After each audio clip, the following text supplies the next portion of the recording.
Hello, welcome to the April 2020 video edition of the Iowa General Fund Monthly Revenue Memo.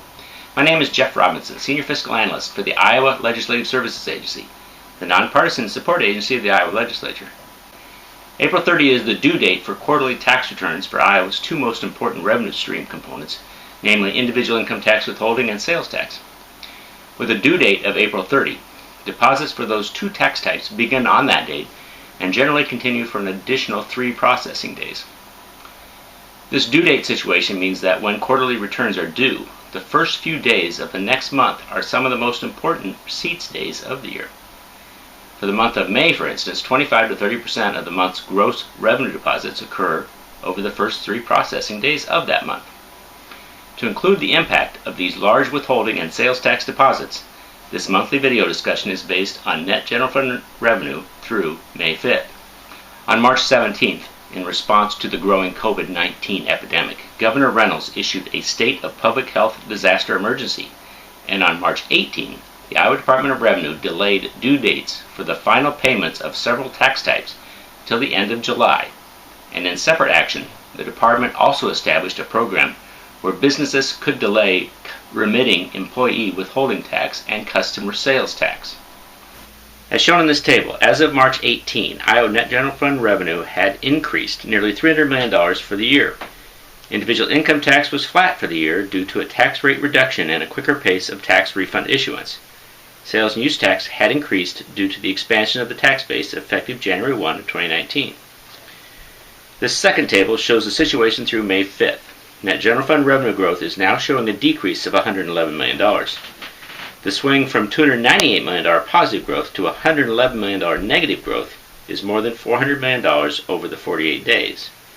Individual income tax growth has gone from flat on March 18th to negative $300 million by May 5th, and corporate income tax has lost $71 million of its growth. Together, these two revenue sources account for $380 million of the decrease. However, the decrease we are seeing so far in individual and corporate income tax represent in large part just delayed revenue and not reduced revenue. Gross individual income tax can be divided into 3 revenue streams: income tax withholding, income tax estimate payments, and income tax payments made with final tax returns. These two charts show the level of withholding and estimate payments the state has received over the past 2 years. The lines represent a 365-day moving total and arrows indicate March 18. While both sources have shown modest decline since March 18, neither of these sources explain the large drop in individual income tax. This next chart shows payments with individual income tax returns. The money the state is currently receiving from this source represents the reconciliation payment for tax year 2019 activity and is therefore not impacted by the current economic situation. This revenue source has had its due date delayed from April 30th to July 31st. The decline in payments with individual income tax returns since March 18th totals $288 million. This final chart shows corporate income tax deposits, and these deposits are down $84 million since March 18th.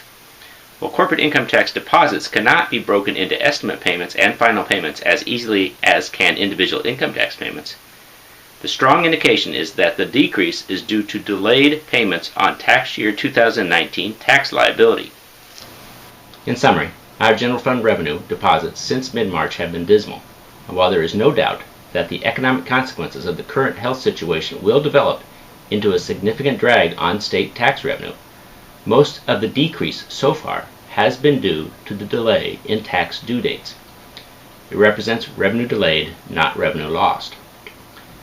The declines in income tax payments with tax returns and in corporate income tax are likely attributed to tax year 2019, and the majority of that decline will be made up when the delayed due date passes at the end of July. But what this also means is that the state revenue strain of increased unemployment and decreased mobility has not fully set in to the revenue stream. Additional levels of revenue downturn remain to be felt in the next few months and possibly longer. Goodbye, thank you, and please check out the next monthly video memo in early June.